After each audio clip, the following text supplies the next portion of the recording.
Okay, then. I hear we must be done with this subject matter. Let's go into our next story, gentlemen. You know, it needs to be emphasized that there really can be no peace without justice and no justice without truth. So when the Independent National Electoral Commission, INEC, delays the trial of electoral offenders, then peace eludes everybody. Consider this story. INEC is yet to prosecute some 197 electoral offenders months after the 2023 general election. You recall that on the 2nd of May this year, the electoral umpire said it would prosecute 215 case files it received out of 774 persons arrested for various electoral offenses by the Nigerian Police during the 2023 polls. Paul, are we waiting for Godot here? Yeah, it feels we are waiting for Godot. Okay. Will he ever come? I wonder. I wonder. You know, we often hear about boys, thugs being used to perpetrate election, thuggery, you know, criminality and all of that. But many times we don't hear of their prosecution. I think certain people need to be used as scapegoat. I personally, probably this is, maybe it's not even necessary to prosecute too many people. You see, what I'm saying is this. Make an example. Exactly. Some of these people that, if you find out, many of them may just be foot soldiers of unscrupulous political bigwigs. It could be bigwigs within a community. You know, it could be representatives of political parties at the local government level. It could be representatives at ward level, at the community level. Now, those boys don't just wake up and go to, you know, disrupt polls. They are working for people. Now, what is the level of investigation that has been made about this? Who are the bigwigs? Who are the people asking these boys, you know, sending them to disrupt polls and perpetrate acts of criminality? Let's make scapegoats out of 2, 3, 4, 5 persons, you know. If you can't prosecute, if 197 is a burden for INEC and maybe the police, why don't you just look for 10 people that you can make a very good example that can serve as deterrence to other people? So let's hear that people are going to jail. What is happening to this Adamawa wreck? The one that... he said he's on the run. He's on the run. You see, that's the kind of person you should make an example of. So that people will...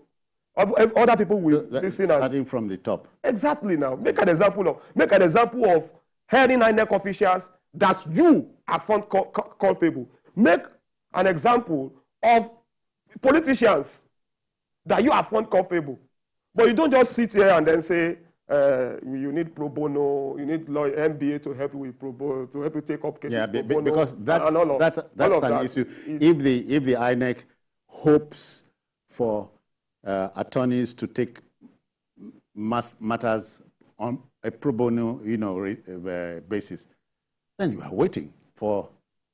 That's why I'm saying, because you know, it takes a lot to prosecute. I don't know what their budget is like, but I don't think I've seen EFCC, for example, say they are looking for lawyers to handle their cases pro bono, and yet the FCC prosecutes so many cases.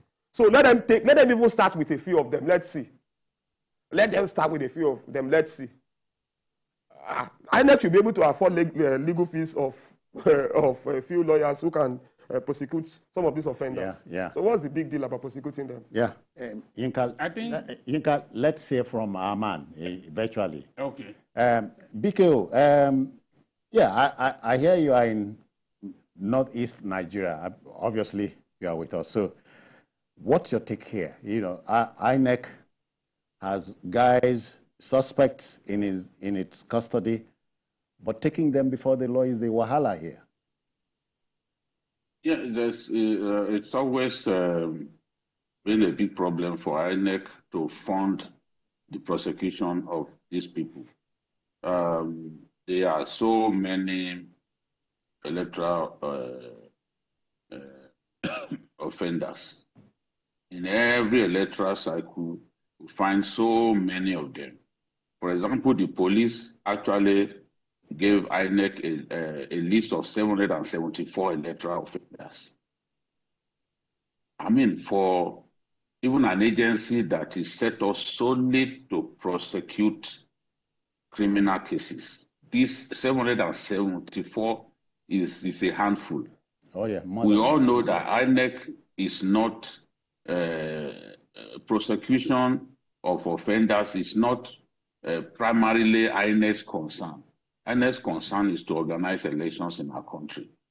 I want to see a situation in which we can take the burden of prosecuting these electoral offenders off INEC.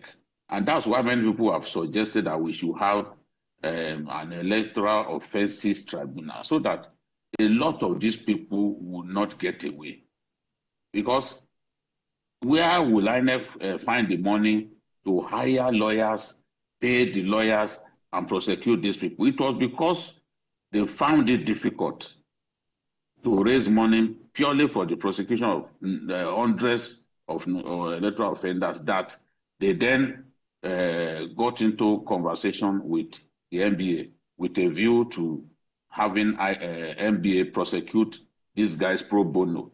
So what the stumbling block now is that the lawyers appointed to handle those cases pro bono are yet to receive their official letters so that the prosecution of these 197 persons can commence. And you know, look at some of the offenses that we are talking about here. Prediction of duty.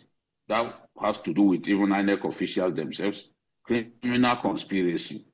INEC officials are sometimes involved in criminal conspiracy to rig elections. Disorderly conduct during election. Destruction of electoral materials. Possession of weapons. Destruction of electoral materials. Thuggery, ballot box snatching, stealing of sensitive electoral materials. There are so many, some of the cases that naturally you want to be listed here, including, of course, vote buying and all that. INEC has carefully given such responsibility to EFCC, you know, because that crime is financial in nature. So the EFCC and the ICPC can help them address some of this problem. But the delay in prosecuting these fellows has to do with the fact that letters have not been written for the people that NBA appointed to officially kick off the prosecution of these guys. But I'm sure that the prosecution of these electoral offenders will happen. If we fail to make examples of electoral offenders, then we can as well wave bye-bye to election rigging. People will rig election in our country and get away with it. People will kill people in the name of elections in this country, get away with it. An INEC rec who knows that he has no power to change the results. It's only the ROs, returning officers, that can change election results or that can even cancel an election in a particular location. But you see an INEC rec fighting above his weight, punching above his weight category, and trying to intervene in the course of the electoral process just to help somebody to win.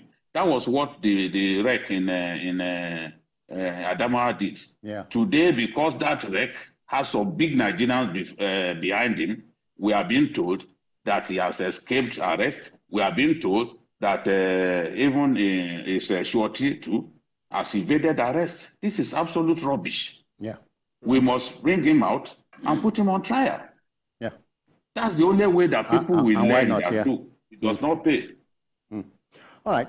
Yinka, it is said, let me say it for the umpteenth time, there can be no justice without truth. So if the Nigerian, who is, they say is critical, and why not, sees one or two electoral offenders being brought before the law and punished, he or she won't believe INEC is doing anything. Yeah, you know, the greatest manual for crime is lack of punishment for those who commit crime. Because if Mr. Z commits an offense, you don't punish him. Mr. A will be encouraged to do it. So what we need to do, and I don't believe that INEC doesn't have fund to prosecute. And if it doesn't, they should be in their budget. I'm sure budget for prosecution of electoral offences must be there. So if that is there, or if it is not there, what they should do is to make it to be there, because people must be punished. Oh, yeah. We cannot and be seen to be punished. The reason why we are where we are today is because people go scot-free committing crime. We don't punish them. And I mean, if you punish, people will stop that. Yeah, Paul. And maybe it gives vent to the saying that society prepares the criminal commits. Oh, yes. Exactly. We should not make the society a thriving place for crimes. And look, I do not buy this excuse that the INEC is giving. Now, Jide said something about even lawyers that came out to offer pro bono services. I've not received the letters, authorizing them to go ahead and do prosecution. How do you explain that? You think these things are How do you explain that? It looks, they are deliberate. There are grounds to suspect that people can just be, it can be deliberate, or it can just be this characteristic insouciance that you find among public servants. They just wave it away. It does not matter. And then we keep telling agony stories. People are committing crimes and they are not prosecuted. Agony tales. Just complaining. When are we going to be very serious? Jide said something. He said that if we don't expedite action on prosecuting electoral offenders, we cannot nip that crime in the bud. People will just keep it will continue, and it will continue to fester. Yes. It becomes a way of life. Yeah. Okay, yes. All right. Jide, any parting shot here in this regard, because we want to go to our next story. Now, if we want INEC to continue to prosecute electoral offenders, if we are not prepared to set up the electoral offences tribunal, as many Nigerians have pushed for, then let's fund INEC sufficiently. Because let's face it, to prosecute, you need to hire lawyers.